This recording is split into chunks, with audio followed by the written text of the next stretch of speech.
ಮಾಧ್ಯಮಗಳ ಕುರಿತ ಜಂಟಿ ಸದನ ಸಮಿತಿ ರಚಿಸಿದ ವಿಚಾರವಾಗಿ ಆ ಜಂಟಿ ಸದನ ಸಮಿತಿಗೆ ಬ್ರೇಕ್ ಬೀಳುತ್ತಾ ಅನ್ನುವಂತ ಪ್ರಶ್ನೆ ಮೂಡ್ತಾ ಇದೆ. ಯಾಕಂದ್ರೆ ಉಪಚುನಾವಣೆ ಬಳಿಕ ಸದನ ಸಮಿತಿ ಹಣೆಬರಹ ಏನು ಅನ್ನೋದು ನಿರ್ಧಾರವಾಗುತ್ತೆ. ಇನ್ನು ಸಭೆಯನ್ನ ಕರೆಯುವುದಕ್ಕೆ ಸ್ಪೀಕರ್ ಕೆಬಿ ಕೋಳಿವಾಡ ನಿರ್ಧರಿಸಿದ್ದಾರೆ. ಮಾಧ್ಯಮಗಳ ನಿಯಂತ್ರಣಕ್ಕೆ ಸಮಿತಿ ರಚಿಸಿದ್ದಾರೆ ಅನ್ನುವಂತ ವದಂತಿ ಹಿನ್ನೆಲೆಯಲ್ಲಿ ಆ ಒಂದು ಸಮಿತಿ ಬೇಕೋ ಬೇಡೋ ಅನ್ನೋ ಬಗ್ಗೆ ಈ ಒಂದು ಸಭೆಯಲ್ಲಿ ಅಭಿಪ್ರಾಯವನ್ನ ಸಂಗ್ರಹ ಮಾಡಲಾಗುತ್ತೆ.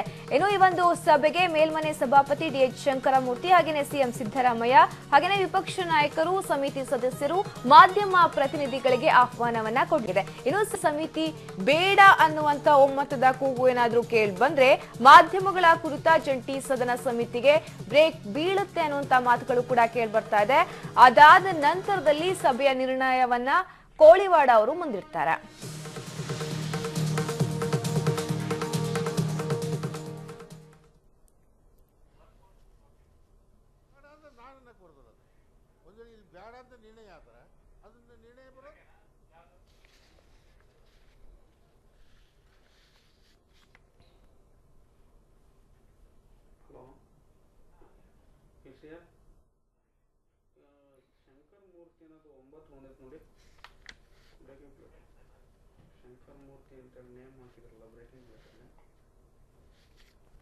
ಮಾಧ್ಯಮಗಳ ಕುರಿತ ಜಂಟಿ ಸದನ ಸಮಿತಿ ರಚಿಸಿದ ವಿಚಾರವಾಗಿ ಜಂಟಿ ಸದನ ಸಮಿತಿಗೆ ಬ್ರೇಕ್ ಬೀಳುತ್ತಾ ಅನ್ನುವಂತ ಪ್ರಶ್ನೆ ಮೂಡ್ತಾ ಇದೆ. ಯಾಕಂತಂದ್ರೆ ಉಪಚುನಾವಣೆ ಬಳಿಕ ಸದನ ಸಮಿತಿ ಹಣೆಬರಹ ಏನು ಅನ್ನೋದು ನಿರ್ಧಾರವಾಗುತ್ತೆ. ಯಾಕಂತಂದ್ರೆ ಸಭೆಯನ್ನ ಕರೆಯುವುದಕ್ಕೆ ವಿಧಾನಸಭೆ ಸಭಾಧ್ಯಕ್ಷ ಕೆಬಿ ಕೋಳಿವಾಡ ನಿರ್ಧರಿಸಿದ್ದಾರೆ. ಮಾಧ್ಯಮಗಳ ನಿಯಂತ್ರಣಕ್ಕೆ ಸಮಿತಿ ರಚಿಸಿದ್ದಾರೆ ಅನ್ನುವಂತ ವದಂತಿ ಹಿನ್ನೆಲೆಯಲ್ಲಿ ಸಭೆಯಲ್ಲಿ ಆ ಒಂದು ಸಮಿತಿ ಬೇಕೋ ಬೇಡೋ ಅನ್ನೋದ್ರ ಬಗ್ಗೆ ಚರ್ಚಿಸಿ ಎಲ್ಲರ ಅಭಿಪ್ರಾಯವನ್ನ ಸಂಗ್ರಹಿಸಲಾಗುತ್ತೆ. ಅಲ್ಲೇನಾದ್ರೂ ಒಮ್ಮತದ ಕೂಗು ಅಂದ್ರೆ ಈ ಒಂದು ಸಮಿತಿ ಬೇಡ ಅನ್ನುವಂತ ಒಮ್ಮತದ ಕೂಗು ಏನಾದ್ರೂ ಕೇಳಿ ಬಂದ್ರೆ ಮಾಧ್ಯಮಗಳ ಕುರಿತಂತ ಜಂಟಿ ಸದನ ಸಮಿತಿಗೆ ಬ್ರೇಕ್ ಬೀಳುತ್ತೆ ಅನ್ನುವಂತ ಮಾತುಗಳು ಕೂಡ ಕೇಳಿ ಬರ್ತಾ ಇದೆ. ಇನ್ನು ಈ ಒಂದು ಸಭೆಗೆ ಸಿಎಂ ಸಿದ್ದರಾಮಯ್ಯ, ವಿಪಕ್ಷ ನಾಯಕರು ಹೀಗೆ ಸಾಕಷ್ಟು ಜನರನ್ನ ಆಹ್ವಾನಿಸಲಾಗಿದೆ. ವಿರೋಧಿ ಪಕ್ಷ ನಾಯಕರು, ಮುಖ್ಯಮಂತ್ರಿಗಳು, ಸಭಾನಾಯಕರು, ವಿರೋಧಿ ಪಕ್ಷ ನಾಯಕರು ಎಲ್ಲರನ್ನೂ ಕರೆದು ಚರ್ಚೆ ಮಾಡಿ ಒಂದು ವೇಳೆ ಎಲ್ಲರೂ ಯುನಾನಿಮಸ್ ಆಗಿ ಈ ಮುಂದಿನ ಚಟುವಟಿಕೆಗಳು ಬೇಡ ಅಂತ ಒಂದು ವೇಳೆ ಎಲ್ಲರೂ ನಿರ್ಣಯ ಮಾಡಿದ್ರು ಅಂದರೆ ನಾನು ಈ ಕಮಿಟಿ ಡಿಸಾಲ್ವ್ ಮಾಡೋಕ್ಕೆ ನನಗೆ ಅಧಿಕಾರ ಇಲ್ಲ. ಸದನದಲ್ಲಿ ಆಗಬೇಕು.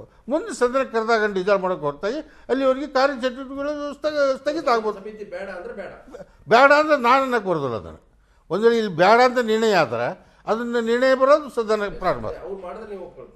ಎಲ್ಲರೂ ಒಪ್ಪಿದೆ, ನಂದೇನಿದೆ ಎಲ್ಲ ಸದನ. ಈ ಬಗ್ಗೆ ಮತ್ತಷ್ಟು ಮಾಹಿತಿಯನ್ನ ಕೊಡ್ಲಿಕ್ಕೆ ನಮ್ಮ ಪ್ರತಿನಿಧಿ ಪವನ್ ನಮ್ಮ ಜೊತೆ ನೇರ ಸಂಪರ್ಕದಲ್ಲಿದ್ದಾರೆ. ಪವನ್, ಮಾಧ್ಯಮಗಳ ಸಮಿತಿ ಏನು ಜಂಟಿ ಸಮಿತಿ ಇದಕ್ಕೆ ಬ್ರೇಕ್ ಬೀಳುತ್ತಾ ಹೆಂಗೆ ಅಂತ? ಸದ್ಯ ಮಾಧ್ಯಮದ ಕುರಿತಾಗಿ ಕಳೆದ ಬಜೆಟ್ ಅಧಿವೇಶನದಲ್ಲಿ ಸಾಕಷ್ಟು ಚರ್ಚೆಯಾಗಿ ಮಾಧ್ಯಮಗಳ ಸುದ್ದಿ ಪ್ರಸಾರಕ್ಕೆ ಸಂಬಂಧಪಟ್ಟಂತೆ ಎಲ್ಲ ಶಾಸಕರು ಕೂಡ ಒಕ್ಕೊರಲಿನಿಂದ ಆಗ್ರಹಿಸಿದ್ರಿಂದ ಒಂದು ಜಂಟಿ ಸದನ ಸಮಿತಿಯನ್ನ ಸ್ಪೀಕರ್ ಕೆಬಿ ಕೋಳಿವಾಡ ಅವರು ರಚನೆ ಮಾಡಿದ್ರು. ಆದರೆ ಈಗ ಆ ಒಂದು ಸಮಿತಿ ಏನಿದೆ, ಜಂಟಿ ಸದನ ಸಮಿತಿ, ಸಾಕಷ್ಟು ಗೊಂದಲಗಳನ್ನು ಸೃಷ್ಟಿ ಮಾಡಿದೆ. ಮಾಧ್ಯಮಗಳನ್ನ ನಿಯಂತ್ರಣ ಮಾಡಲಿಕ್ಕೆ ಸಮಿತಿಯನ್ನ ರಚನೆ ಮಾಡಿದ್ದಾರೆ ಅನ್ನುವಂಥ ವದಂತಿ ಹರಡ್ತಾ ಇರುವಂತಹ ಹಿನ್ನೆಲೆಯಲ್ಲಿ ಮಾಧ್ಯಮಗಳು ಕೂಡ ಇದು ಸಾಕಷ್ಟು ಸುದ್ದಿ ಆಗ್ತಾ ಇದೆ. ಸಾರ್ವಜನಿಕ ವಲಯದಲ್ಲೂ ಕೂಡ ಇದು ಸಾಕಷ್ಟು ಚರ್ಚೆಗೆ ಗ್ರಾಸವಾಗಿರೋದ್ರಿಂದ ಈ ಜಂಟಿ ಸದನ ಸಮಿತಿ ಬೇಕಾ ಅಥವಾ ಬೇಡವಾ ಅನ್ನೋದ್ರ ಬಗ್ಗೆ ನಿರ್ಧಾರವನ್ನ ಮಾಡಲಿಕ್ಕೆ ಈ ಉಪಚುನಾವಣೆಯ ಗದ್ದಲ ಮುಗಿದ ನಂತರ ಏಪ್ರಿಲ್ 9ನೇ ತಾರೀಕಿನ ನಂತರ ಒಂದು ಸಭೆಯನ್ನ ಸ್ಪೀಕರ್ ಕೆಬಿ ಕೋಳಿವಾಡ ಅವರು ಕರೆಯಲಿಕ್ಕೆ ನಿರ್ಧಾರ ಮಾಡಿದ್ದಾರೆ. ಈ ಒಂದು ಸಭೆಗೆ ಮುಖ್ಯಮಂತ್ರಿ ಸಿಎಂ ಸಿದ್ದರಾಮಯ್ಯ, ವಿಪಕ್ಷ ನಾಯಕರಂತಹ ಈಶ್ವರಪ್ಪ, ಅಲ್ಲದೆ ತರನಾಗಿ ಜಗದೀಶ್ ಶೆಟ್ಟರ್, ಸಭಾನಾಯಕರಾಗಿರುವಂತಹ ಡಾಕ್ಟರ್ ಜಿ ಪರಮೇಶ್ವರ್, ಮೇಲ್ಮನೆಯ ಸಭಾಪತಿಗಳಾಗಿರುವಂತಹ ಡಿಎಸ್ ಶಂಕರಮೂರ್ತಿ, ಅಲ್ಲದೆ ಮಾಧ್ಯಮದ ಮುಖ್ಯಸ್ಥರು ಮತ್ತು ಸಂಪಾದಕರನ್ನ ಸಭೆಗೆ ಕರೆದು ಇದರ ಬಗ್ಗೆ ಸಾಕಷ್ಟು ಕುಲಂಕುಷವಾಗಿ ಚರ್ಚೆಯನ್ನ ಮಾಡಿ ಒಂದು ವೇಳೆ ಆ ಸಭೆಯಲ್ಲಿ ಈ ಸಮಿತಿ ಸಾಕಷ್ಟು ಗೊಂದಲಗಳಿಗೆ ಕಾರಣ ಆಗಿದೆ ಅನ್ನುವಂಥ ಒಮ್ಮತದ ಅಭಿಪ್ರಾಯ ಕಂಡು ಬಂದ್ರೆ ಅಥವಾ ಈ ಸಮಿತಿನ ನಿಲ್ಲಿಸಬೇಡ ಬೇಡ ಅನ್ನುವಂಥ ಒಂದು ಒಮ್ಮತದ ಕೂಗು ಕೇಳಿ ಬಂದ್ರೆ ನಿಜಕ್ಕೂ ಕೂಡ ಈ ಒಂದು ಸಮಿತಿಯನ್ನ ವಿಸರ್ಜನೆ ಮಾಡಲಿಕ್ಕೆ ಮುಂದಾಗುವಂತ ಸಾಧ್ಯತೆಗಳು ಕೂಡ ಇದೆ. ಇದನ್ನ ಕೆಬಿ ಕೋಳಿವಾಡ ಅವರು ತದನಂತರ ಸದನದಲ್ಲಿ ಪ್ರಸ್ತಾಪಿಸಿ ಇದನ್ನ ಅಧಿಕೃತವಾಗಿ ಘೋಷಣೆ ಮಾಡುವಂತ ಸಾಧ್ಯತೆಗಳು ಕೂಡ ಇದೆ. ಯಾಕಂದ್ರೆ ಈಗಾಗಲೇ ಈ ಒಂದು ಸಮಿತಿ ಬಗ್ಗೆ ಸಾಕಷ್ಟು ಗೊಂದಲ ಸೃಷ್ಟಿಯಾಗಿದೆ. ಮಾಧ್ಯಮಗಳ ನಿಯಂತ್ರಣಕ್ಕೆ ಅಂತ ಹೇಳ್ಬಿಟ್ಟು ಈಗಾಗಲೇ ವಿಪಕ್ಷ ಬಿಜೆಪಿ ಈ ಒಂದು ಸಮಿತಿಯನ್ನ ಬಹಿಷ್ಕಾರ ಮಾಡಿದೆ. ಅದೇ ತೆರನಾಗಿ ಈಗ ರಮೇಶ್ ಕುಮಾರ್ ಅವರು ಸಮಿತಿಯ ಅಧ್ಯಕ್ಷರಾಗಿರುವಂತಹ ರಮೇಶ್ ಕುಮಾರ್ ಹೇಳ್ತಾ ಇದ್ದಾರೆ ತುಂಬಾ ಗೊಂದಲಗಳನ್ನ ಕ್ರಿಯೇಟ್ ಮಾಡಿತ್ತು ಈ ಒಂದು ಸದನ ಸಮಿತಿ, ಜಂಟಿ ಸದನ ಸಮಿತಿ ಅಂತ. ಏನೆಲ್ಲ ಪ್ರಾಬ್ಲಮ್ ಆಗಿತ್ತು ಅಂತ? ಎಸ್, ಅದೇ ಯಾಕಂದ್ರೆ ಮಾಧ್ಯಮಗಳಲ್ಲಿ ಈ ಒಂದು ಸಮಿತಿ ಬರ್ತಾ ಇರುವಂತಹ ವರದಿಗಳ ಪ್ರಕಾರ ಈ ಸಮಿತಿಯನ್ನ ಮಾಧ್ಯಮ ನಿಯಂತ್ರಣಕ್ಕೋಸ್ಕರನೇ ಮಾಡಲಾಗಿದೆ, ಇದು ಅಭಿವ್ಯಕ್ತಿ ಸ್ವಾತಂತ್ರ್ಯಕ್ಕೆ ಧಕ್ಕೆ ತರುತ್ತೆ ಅನ್ನುವಂತ ಆರೋಪಗಳು ಕೇಳಿ ಬಂದವು. ಸಾರ್ವಜನಿಕ ವಲಯದಲ್ಲಿ ಸಾಕಷ್ಟು ಚರ್ಚೆ ಆಗಿದೆ.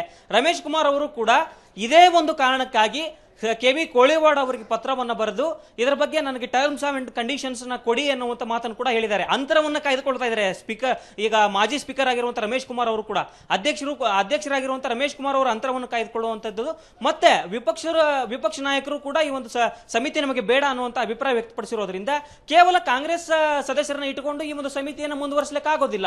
ಸೊ ಆ ಕಾರಣಕ್ಕೋಸ್ಕರ ಸಭೆಯಲ್ಲಿ ಅಂತಿಮವಾಗಿ ಈ ಒಂದು ಸಮಿತಿ ಬಗ್ಗೆ ನಿರ್ಧಾರವನ್ನು ತೆಗೆದುಕೊಳ್ಳುವಂತ ಸಾಧ್ಯತೆ ಇದೆ. ರೂಪ ಎಸ್ ಪವನ್, ಇಲ್ಲಿ ಮಾಧ್ಯಮ ಪ್ರತಿನಿಧಿಗಳಿಗೂ ಕೂಡ ಆಹ್ವಾನವನ್ನ ಕೊಡಲಾಗಿದೆ. ಹಾಗಾದ್ರೆ ಏನಾಗಬಹುದು ಅಂತ? ಎಸ್, ಮಾಧ್ಯಮಗಳ ಪ್ರತಿನಿಧಿಗಳಿಗೆ ಅವನ್ನು ನೀಡಬೇಕಾಗುತ್ತೆ. ಯಾಕಂದ್ರೆ ಮಾಧ್ಯಮಗಳ ವಿಚಾರ ಆಗಿರೋದ್ರಿಂದ ಮಾಧ್ಯಮದ ಪ್ರತಿನಿಧಿಗಳು, ಮುಖ್ಯಸ್ಥರು, ಸಂಪಾದಕರನ್ನ ಕರೆದು ಇದರ ಬಗ್ಗೆ ಕೂಲಂಕುಷವಾಗಿ ಚರ್ಚೆಯನ್ನು ಮಾಡಲಾಗುತ್ತೆ. ಅಂದ್ರೆ ಸುದ್ದಿಯ ಗುಣಮಟ್ಟ ಹೇಗಿರಬೇಕು, ಪ್ರಸಾರ ಹೇಗಿರಬೇಕು, ಯಾವ ರೀತಿ ನಿಲುವನ್ನು ತೆಗೆದುಕೊಳ್ಳಬೇಕು, ಜನಪರ ಸಮಸ್ಯೆಗಳಿಗೆ ಯಾವ ರೀತಿ ಒಂದು ಹೈಪ್ ಅನ್ನ ಕೊಡಬೇಕು ಅನ್ನುವಂಥ ನಿಟ್ಟಿನಲ್ಲಿ ಎಲ್ಲ ಒಂದು ಸಂಪಾದಕರು, ಮಾಧ್ಯಮ ಪ್ರತಿನಿಧಿಗಳ ಜೊತೆ ಸಭಾಧ್ಯಕ್ಷರು, ಸಭಾಪತಿಗಳು, ಮುಖ್ಯಮಂತ್ರಿಗಳು ಸೇರಿದಂತೆ ಎಲ್ಲರೂ ಕೂಡ ಎಲ್ಲರ ಸಮ್ಮುಖದಲ್ಲಿ ಚರ್ಚೆಯನ್ನು ಮಾಡಿ ಒಂದು ಅಂತಿಮವಾದಂತ ನಿರ್ಧಾರಕ್ಕೆ ಬರಲಾಗುತ್ತೆ. ರೂಪ ಓಕೆ, ಥ್ಯಾಂಕ್ ಯು ಪವನ್ ತಮ್ಮೆಲ್ಲ ಡೀಟೇಲ್ಸ್ಗಾಗಿ.